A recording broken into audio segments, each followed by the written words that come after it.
The sun hadn't risen yet, but the fields of Varnapuri already stirred with life. Mist hovered low over the golden paddy, and the village bullock carts creaked to life, rolling down dusty paths. But one man stood apart from the rest. He wore a simple cotton dhoti, muddy sandals, and a faded turban. His back was bent, but not with age, with purpose. No one in the village knew he once wore a crown.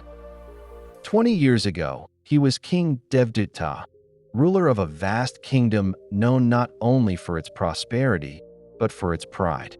Born into royalty, trained in war and wisdom, he was taught to lead, not to labor. But life doesn't always bow to titles. On the eve of a great harvest festival, a massive drought struck the land. Wells dried, cattle perished, and farmers, his people, starved. Yet in the safety of his palace, Devduta was blind to their pain. His ministers assured him all was well. The feasts continued. Then came the revolt, not with swords, but silence. One morning, he stepped out to greet his people. No one came. The fields were empty, the roads deserted, not out of rebellion, but out of loss. Half the population had migrated. The rest sat in mourning. That night, Devduta couldn't sleep. He walked to the village outskirts in disguise and saw the truth. A father burying his child under a neem tree. A mother boiling stones just to give her children the illusion of dinner. A young boy cutting open his hand to feed his goat with blood. The throne suddenly felt like a punishment. The next morning, King Devduta did something no ruler had done before. He abdicated, walked barefoot through the palace gates, wearing nothing but a farmer's clothes.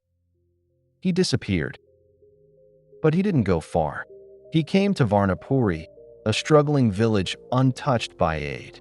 He bought no land, took no title, just borrowed a patch of earth and worked it with bare hands. The villagers mocked him at first. He didn't know how to sow, how to irrigate, how to wait. But he learned. He listened. He failed and failed again, until one monsoon, his patch yielded more than any other field, and he shared every grain. Years passed. The villagers never knew his past. To them, he was just Dutta, the strange man who taught them water harvesting, crop rotation, and organic pest control. The man who never kept more than he needed. One day, a government official visited Varnapuri to survey model farms. She was shocked to find the once missing king of Arawali pulling weeds in the mud. She begged him to return, to lead again. But Devduta only smiled. "I already do," he said. "I lead by hands, not by crown." Word spread. Soon, farmers from other regions came to learn from him. His village grew into a thriving hub of sustainable agriculture. But still, Dutta slept on the floor and rose with the sun. He had no throne, no servants, no riches, but his people were fed, his heart was full, and his spirit had never felt more royal.